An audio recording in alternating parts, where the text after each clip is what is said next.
Hello everyone, જય શ્રી કૃષ્ણ બધાને। તો આજે મેં નાઈ લીધું અને હવે હું સૌથી પહેલાં રસોડામાં આવી અને ચા બનાવીશ।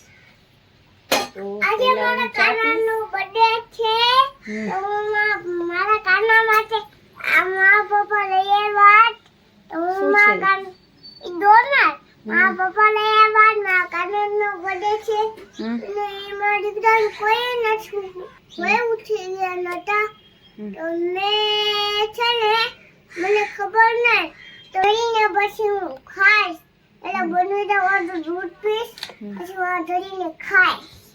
મને બહુ ભાવે મીઠું મીઠું। हाँ रोज मीठू मीठू को हमारी मम्मी ने।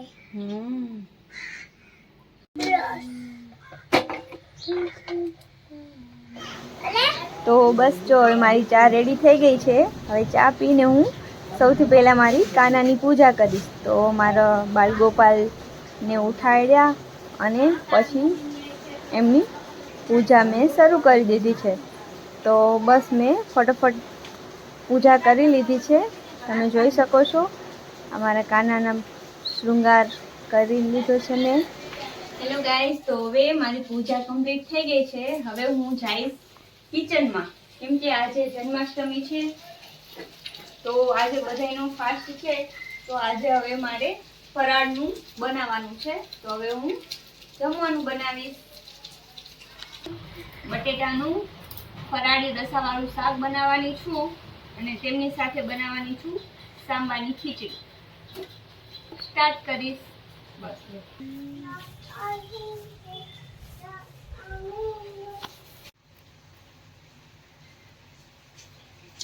તો કુકરમાં મેં સૌથી પહેલાં તેલ નાખ્યું છે અને એના માટે મેં લીમડો, મરચાં, ટમેટાં અને બીનો ભૂકો કરેલો છે અને બટેકા સુધારેલા છે। તો બસ હવે આપણું તેલ થઈ ગયું છે। તો સૌથી પહેલાં આપણે એમાં જીરું, આ રીતે મેં આટલું જીરું એડ કરેલું છે અને મરચાં અને ટમેટાં જે સુધારેલા હતા તે એડ કરીશું। ત્યારબાદ મિક્સ કરીશું।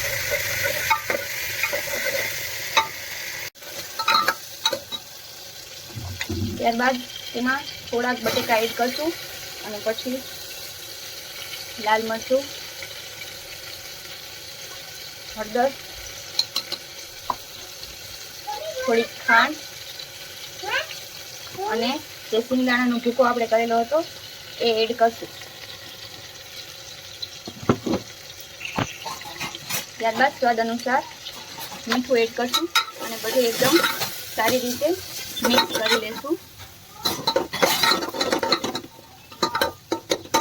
બસ તો હવે થોડી વાર પછી આપણે બધા બટેકા એમાં એડ કરી નાખશું અને સારી રીતે મિક્સ કરી લેશું।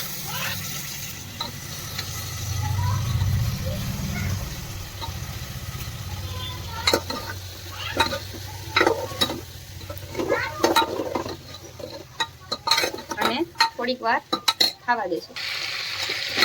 બસ તો હવે આપણે એમાં પાણી એડ કરીશું।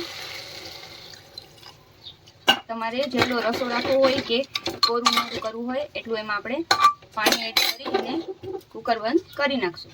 હવે આપણે 2-3 સીટી થાય ત્યાં સુધી રાહ જોશું અને એક જ ગેસમાં આપણે બનાવવાનું છે એટલે શાક બની જાય ત્યારબાદ જ આપણે તેમાં બીજું કાંઈ બનાવી શકશું।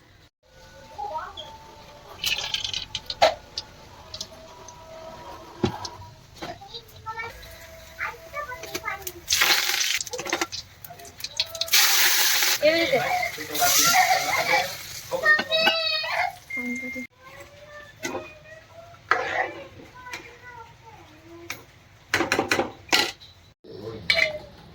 જમી લીધું છે?